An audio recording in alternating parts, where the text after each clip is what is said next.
Police station તરફથી appeal કરવામાં આવી છે કે તલોદ સીડી પટેલ હાઈસ્કૂલ જોડે ગ્રામ પંચાયતમાં મતગણતરી હોય તો તમામ વાહનોને ડાયવર્ઝન કરવામાં આવશે।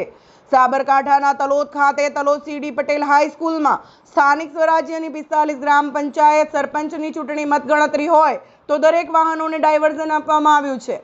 તલોદ મજરા રોડથી આવતા વાહનોને ઓક્ટોઈ નાકાથી મૈયલ ગામમાં થયા कॉलेज रोड थी केशरपुरा थाय ने टीआर चौकड़ी जवानुं रहेशे।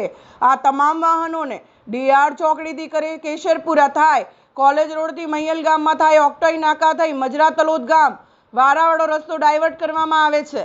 तो कोईपण वाहनों ने मामलतदार कचेरी तलोद थी सीडी पटेल हाईस्कूल टावर सुधी रोड बंद करवामां आव्यो। तलोद गाम थी आवता पण सीडी पटेल हाईस्कूल जोड़े बंद करवामां आवेल छे। तो आनी तकेदारीनी खास राखवी आवे तलोद पोलीस स्टेशन द्वारा जाण करवामां आव्युं छे। ट्राफिकनो उल्लंघन न थाय ते माटे जाहेर जनताने खास सूचना आपवामां आवे छे। Press reporter Paresh Sharma, Talod Sabarkantha, SD news, Gujarati.